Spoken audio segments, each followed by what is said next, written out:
4월 30일 하늘에서 내리는 일용할 양식 하나님의 말씀은 창세기 37장 5절에서 11절까지 말씀입니다. 요셉이 꿈을 꾸고 자기 형들에게 말하매 그들이 그를 더욱 미워하였더라.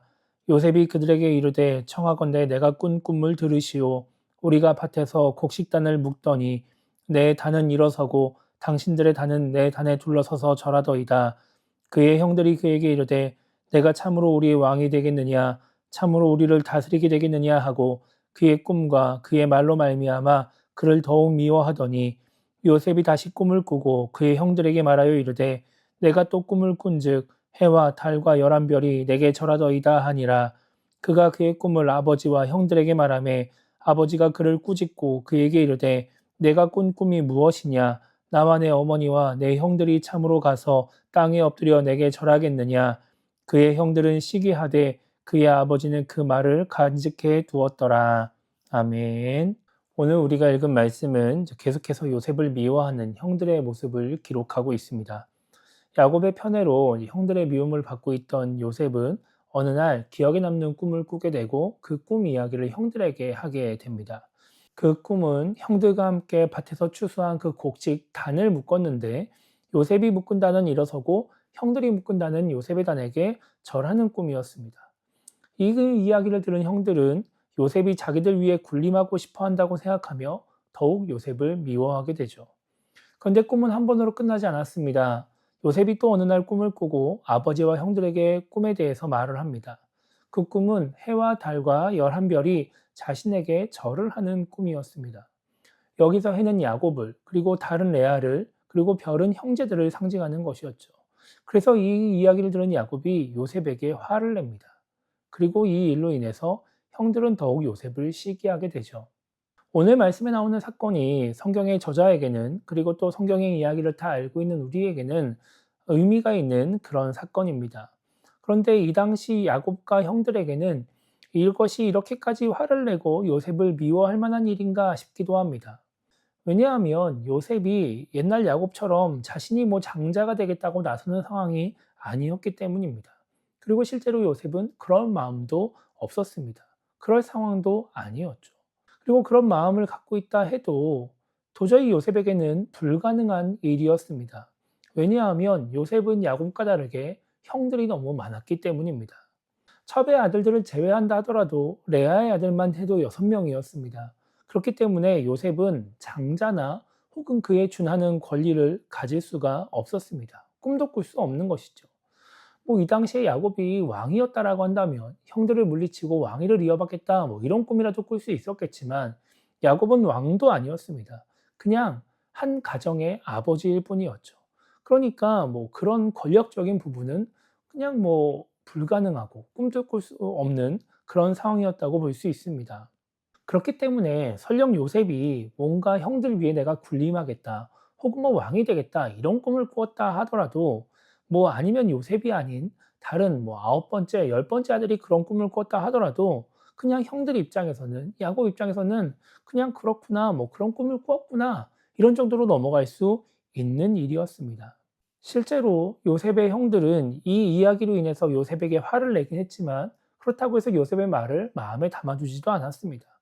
요셉의 말을 마음에 담아둔 사람은 야곱뿐이었죠. 그만큼 요셉의 형들은 요셉의 이야기 그 자체를 신경 쓰지 않았다는 것입니다. 그런데 오늘 요셉의 형들은 그런 요셉의 별것 아닌 이야기도 그냥 넘기지 않고 화를 내며 미워하고 시기합니다. 그 이유는 요셉이 한 말이 중요하기 때문이 아니라 그냥 요셉이라는 사람이 한 이야기이기 때문에 그렇습니다. 아버지의 편애를 받는 것과 또 하는 행동이 마음에 들지 않은 요셉이기 때문에 별것 아닌 이야기를 할지라도 마음에 들지 않아 하고 민감하게 반응하는 것입니다. 우리 인간은 이성을 가진 동물입니다. 생각을 통해 옳고 그름을 판단하고 또 합리적인 추론을 할 줄 아는 그런 동물이죠. 그런데 많은 사람들이 이성을 가지고 생각하고 판단하는 것이 아니라 감정을 가지고 판단하고 또 생각할 때가 있습니다. 다른 사람의 말과 행동을 판단하고 반응할 때 그 사람의 말과 행동이 올바른지 여부를 생각하는 것이 아니라 그 사람에 대한 내 감정을 가지고 판단하고 반응할 때가 많은 것이죠. 반대를 위한 반대라는 말이 있습니다. 반대할 만한 이유가 있어서 반대하는 것이 아니라 반대하는 것 자체가 목적이어서 반대를 하는 것을 뜻하는 말입니다. 이성적인 이유로 반대하는 것이 아니라 감정적인 이유로 반대할 때 우리는 반대를 위한 반대를 하게 됩니다. 그러면 그렇게 대하면 우리는 그 사람에 대한 생각을 절대 바꿀 수가 없습니다. 잘해도 마음에 안 들고 못하면 더 마음에 안 드는 그런 사람이 될 수밖에 없는 것이죠. 어제 말씀을 통해 우리가 속해 있는 공동체가 하나가 되어야 행복해질 수 있다는 것을 알게 되었습니다.